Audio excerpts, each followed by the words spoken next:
When malevolent individuals realize that you've seen through their facade, the first and most immediate response is to play the victim. This is not an accident. It's not even necessarily a conscious decision, although in some cases it is. It's a deeply ingrained, well-rehearsed survival mechanism that allows them to deflect responsibility and shift the narrative in their favor. And if you don't recognize this maneuver for what it is, you may find yourself suddenly cast in the role of the villain, even though you are the one who is wronged in the first place. Think about it. If someone is exposed as a liar, a manipulator, or a destructive force, they have two choices. They can own up to their actions, take responsibility, and accept the consequences. But the problem is that malevolent individuals don't do that. They can't. Their entire psychological structure is built around the avoidance of responsibility, the evasion of accountability, and the perpetual shifting of blame onto others. So instead of admitting wrongdoing, they flip the script. Suddenly, they are the ones being persecuted. They are the ones suffering. And you, the person who saw through their deception, become the heartless aggressor. This works because human beings, by and large, have an instinct to protect the vulnerable. We are hardwired to sympathize with those who appear to be suffering. This is why we reflexively feel pity when we see someone crying, why we instinctively lean toward the side of the person who appears to be wounded or betrayed. And evil people know this. They exploit it. They weaponize human compassion against itself. Let's take an example. Suppose you catch someone in a serious lie, one that has real consequences. Instead of admitting to the lie, they start talking about how they have been struggling. Maybe they bring up their difficult past, their mental health issues, their personal hardships. They will paint themselves as a victim of circumstances, of society, of their upbringing, anything to divert attention away from the fact that they have just been caught engaging in deception. Now, here's where it gets dangerous. If you continue to press them, if you insist on holding them accountable, then you become the heartless oppressor who refuses to acknowledge their suffering. People around you might even begin to turn against you. They'll say, "Come on, don't be so harsh." They're obviously going through a lot, and suddenly the entire focus shifts away from their wrongdoing, and in that moment they win. This is a pattern that repeats itself at every level of human interaction. You see it in personal relationships, in families, in workplaces, in politics, in institutions. The moment corruption, deception, or wrongdoing is exposed, the guilty party doesn't say, "You're right, I did something wrong." Instead, they say, "Why are you attacking me?" And that's a very different statement. It's a brilliant tactic in a twisted sort of way because it forces the accuser into a defensive position. Instead of focusing on the actual transgression, the conversation now revolves around whether or not you were too harsh, too aggressive, too judgmental. This is a deliberate redirection, and it works especially well in environments where people are conflict averse, where they are more concerned with maintaining peace than with seeking the truth. But here's the fundamental problem. When you allow malevolent individuals to play the victim successfully, you allow them to continue their destructive behavior without consequences. And that's dangerous, because a person who learns that they can escape accountability simply by eliciting sympathy is a person who will continue to do harm. This is why it's so important to be able to recognize this pattern the moment you expose someone's wrongdoing and they immediately shift into victim mode. You should be deeply suspicious. Ask yourself, are they actually a victim, or are they just trying to avoid responsibility? Those are not the same thing. And if you allow yourself to be manipulated by this tactic, you become complicit in allowing deception and malevolence to flourish. The hard truth is that real accountability is painful. It's humiliating. It requires courage. And people who are willing to take responsibility for their actions will do so, even when it's difficult. But people who refuse to do so, people who instinctively deflect blame and paint themselves as victims, are dangerous because they will never stop. If playing the victim works once, they will do it again and again and again. So what do? You stand firm. You refuse to let sympathy cloud your judgment. That doesn't mean you become cruel, but it does mean you stay resolute. When someone is caught in wrongdoing and they immediately try to elicit pity, you hold your ground. You keep the conversation focused. You don't let them manipulate the narrative. And most importantly, you don't let yourself be guilt-tripped into silence. Because once you do that, once you back down in the face of their victimhood, you've given them exactly what they wanted. And that's a dangerous precedent to set.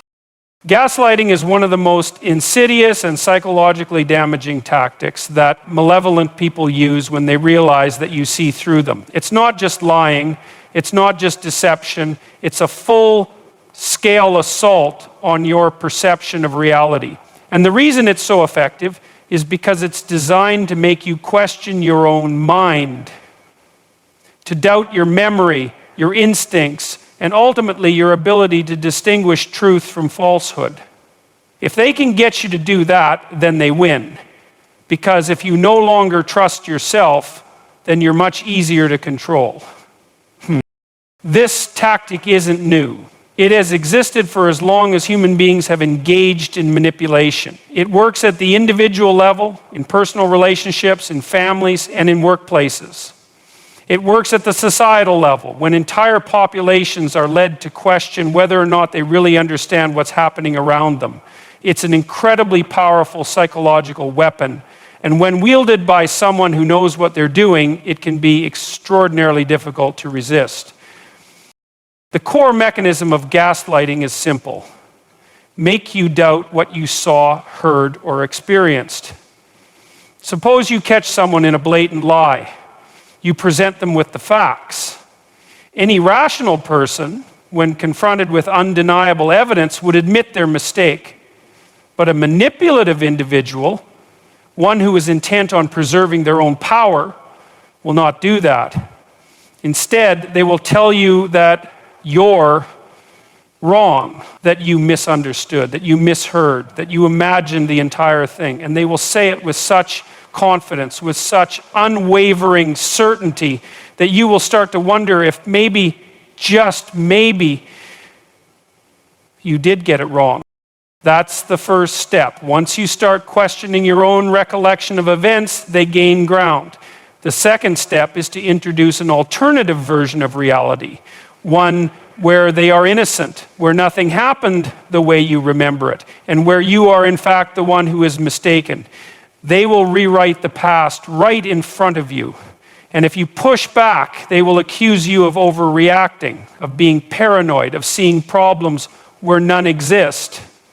This is especially effective if they can get other people to reinforce their version of events. If they can convince those around you that you're mistaken, then the pressure to conform, to doubt yourself, becomes overwhelming. And here's where it gets really dangerous. If you are subjected to this kind of manipulation for long enough, you begin to internalize it. You start second-guessing yourself before you even bring something up. You think, maybe I'm just imagining things. Maybe I'm being too sensitive. Maybe it really is all in my head. And once you reach that point, once you can no longer fully trust your own perception, they have won. Because now you will hesitate before calling them out. You will silence yourself before they even have to. One of the most effective ways that gaslighters operate is through the gradual erosion of reality. They don't try to make you doubt everything all at once. That would be too obvious, too abrupt. Instead, they chip away at your confidence little by little.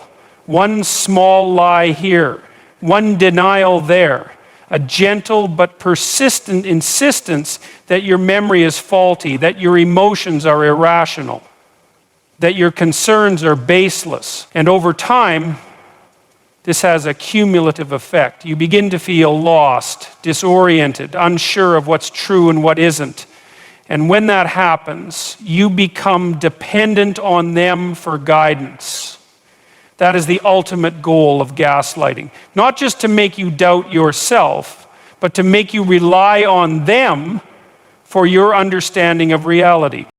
This is why gaslighting is so profoundly dangerous. It's not just about manipulation, it's about control, it's about psychological subjugation, it's about creating a version of reality where they are always right and you are always wrong, where they are rational and you are emotional, where they are stable and you are erratic.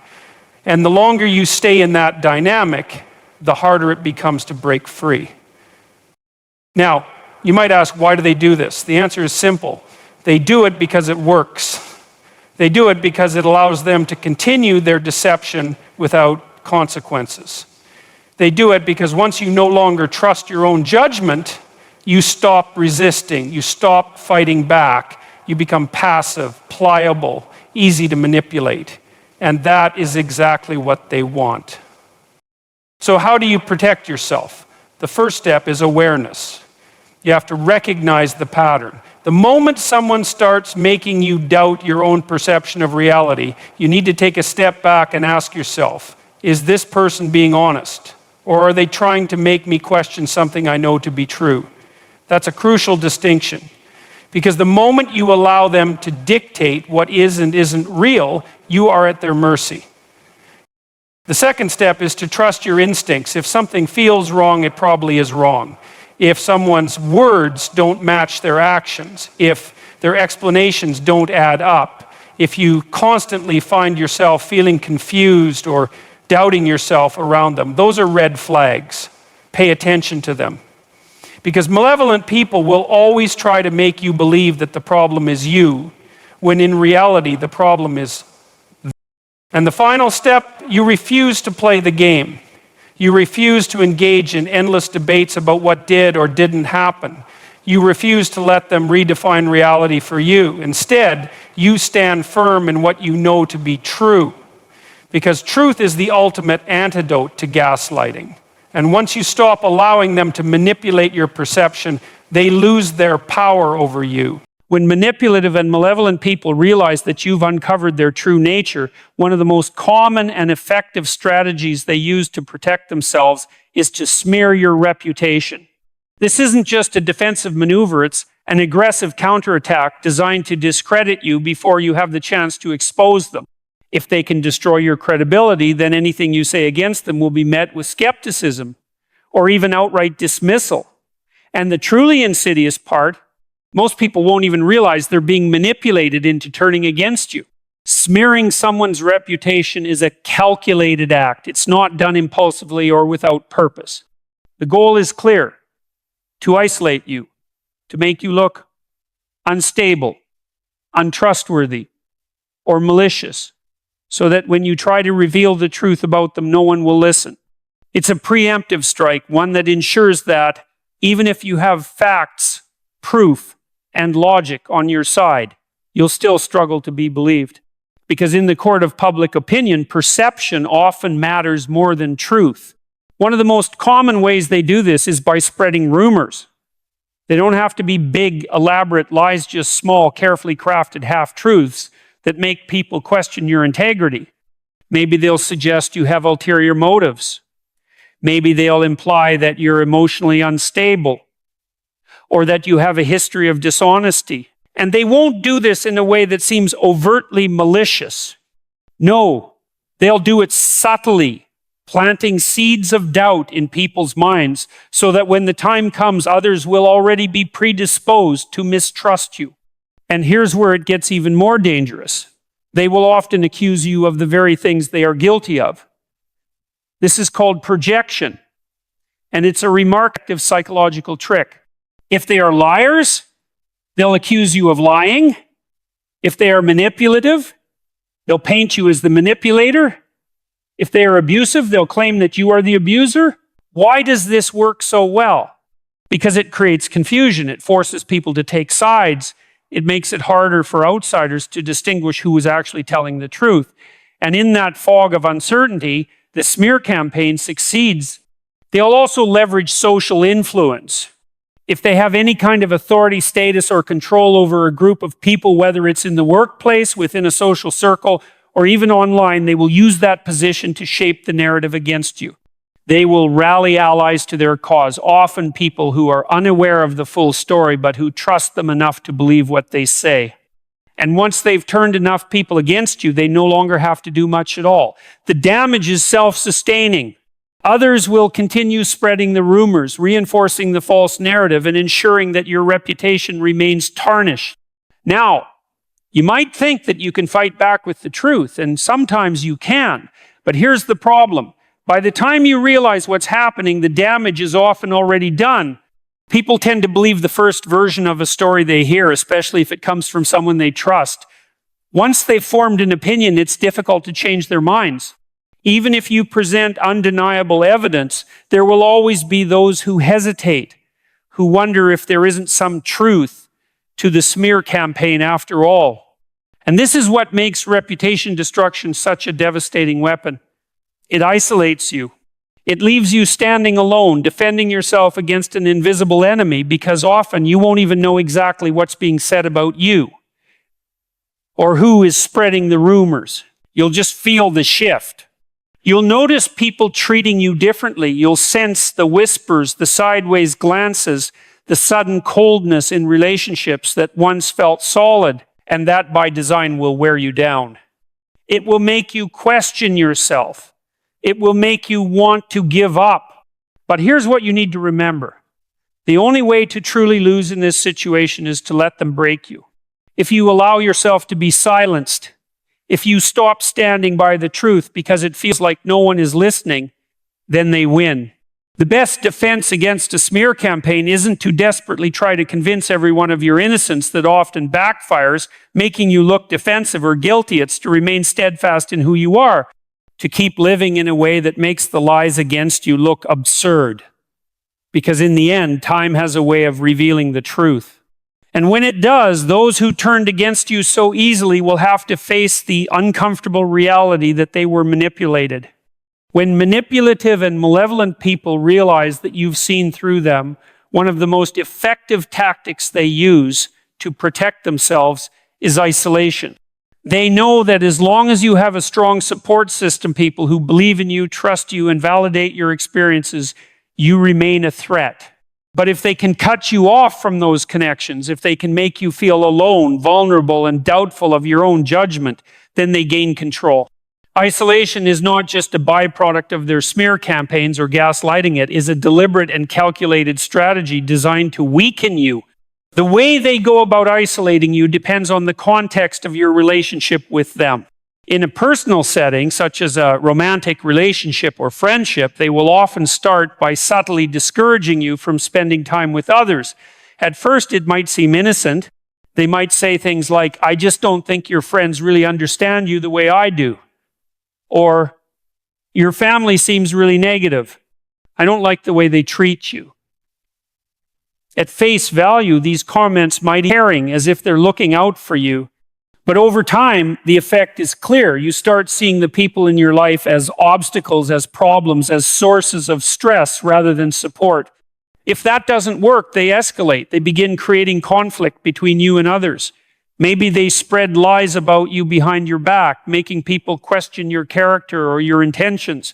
Or maybe they tell you lies about the people in your life, making you believe that your friends and family don't actually care about you, that they're talking about you behind your back, that they're jealous of you or trying to manipulate you. And if you start believing that, then you pull away without even realizing that the distance is being orchestrated. In a workplace or a social setting, isolation can take on a different form. A manipulative person who sees you as a threat will try to turn colleagues or mutual friends against you. They will subtly exclude you from important conversations, make sure you're not invited to group activities, or spread rumors that make others hesitant to associate with you. And the worst part, most of the people involved won't even realize what's happening. They'll just feel a shift, a sense that maybe it's better to keep their distance from you without questioning where that feeling is coming from. Isolation also works as a means of punishment. If you challenge a manipulator, if you refuse to play their game, they will withdraw their attention, their affection, or their approval. They will act as though you no longer exist, ignoring you in a way that is meant to make you feel desperate, anxious, and eager to get back in their good graces. This is particularly effective in toxic workplaces, social circles, and abusive relationships where the fear of being ostracized can push people to tolerate behavior they would otherwise reject. The ultimate goal of isolation is control. Because once you are alone, once you feel like no one is truly on your side, you become much easier to manipulate. You start second-guessing yourself. You wonder if maybe you are the problem, if maybe the things they've said about you are true. And when that happens, you become more likely to stay in a toxic dynamic, to tolerate abuse, to accept things you never would have accepted if you had a strong supportive network, reinforcing your reality. So how do you protect yourself? The first step is recognizing the pattern. If you start noticing that someone in your life is consistently making you feel distant from the people who care about you, ask yourself, is this person trying to support me, or are they trying to isolate me? Healthy relationships encourage connection. They don't demand exclusivity or make you feel guilty for maintaining other friendships. If someone is making you feel like you have to choose between them and everyone else, that's a major red flag. The second step is to resist the pull of isolation. Stay connected to the people who truly know you, who have been there for you long before the manipulator entered your life. If you start noticing that friends or colleagues are withdrawing from you, don't automatically assume it's because of something you did consider, whether someone else might be feeding them false information. And most importantly, trust your instincts. If something feels off, it probably is off. Isolation is one of the most powerful weapons a manipulator can use, but only if you let them wield it. The antidote is connection. The moment you recognize their attempts to cut you off from others, you take away one of their greatest tools for control. Stay grounded in your truth. Hold on to the relationships that truly support you, and refuse to let anyone make you feel alone in a reality that they have manufactured. When manipulative and malevolent people realize that you've caught them in a lie, they don't back down, they don't admit fault, they don't take responsibility. Instead, they double down. They reinforce the lie, defend it aggressively, and often create an even more elaborate web of deception to cover their tracks. This tactic isn't just about avoiding consequences, it's about maintaining power. If they can make you question yourself, if they can overwhelm you with denial and counterclaims, then they can escape accountability while making you seem like the unreasonable one. Doubling down on lies is a strategic move, not an impulsive reaction. They know that most people, when faced with absolute certainty, tend to hesitate. If you confront them with evidence, they won't panic. They'll act as if your proof is meaningless. They'll say you misunderstood, that you're overreacting, that you're seeing things that aren't there. And they will say it with such confidence that even you, despite knowing the truth, might begin to doubt yourself. One of the key ways they do this is through sheer repetition. If they tell a lie often enough, with enough conviction, people start to believe it. This is a psychological phenomenon known as the illusory truth effect. Human brains are wired to mistake familiarity for truth. The more we hear something, the more likely we are to accept it as fact, even if it contradicts evidence. Manipulators understand this instinctively. They know that if they keep insisting on their version of events, sooner or later, some people will start to accept it, especially those who want to believe them in the first place. Another tactic they use is to shift the focus away from the lie itself. Instead of addressing the facts you present, they attack you personally. They call you irrational, overly emotional, paranoid, or vindictive. They act offended that you would even question them, framing themselves as the victim of your unfair accusations. This serves two purposes. First, it distracts from the actual issue, steering the conversation away from the facts. And second, it makes you feel guilty for even bringing it up. The more you try to prove the truth, the more they paint you as the aggressor. If that doesn't work, they escalate. They add more lies on top of the original lie. They bring in other people, friends, colleagues, or even strangers still vouch for them.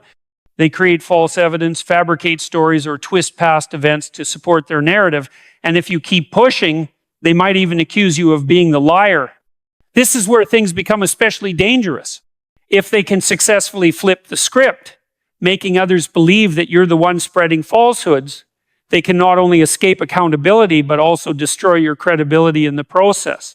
One of the most frustrating aspects of dealing with someone who doubles down on their lies is that it can feel like arguing with a wall. No matter how much evidence you provide, no matter how logical your reasoning, they refuse to budge. This is because for them, admitting the truth is never an option. They aren't interested in fairness, honesty, or resolution. Their primary concern is self-preservation.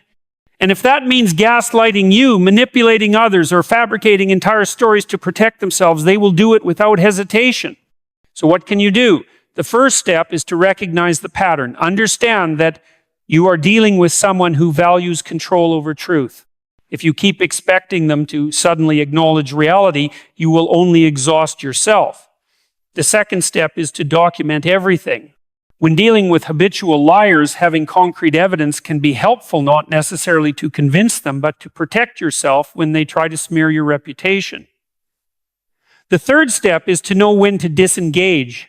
Some people are so committed to their lies that no amount of reasoning will change their stance. In those cases, the best course of action is to walk away and let the truth reveal itself over time.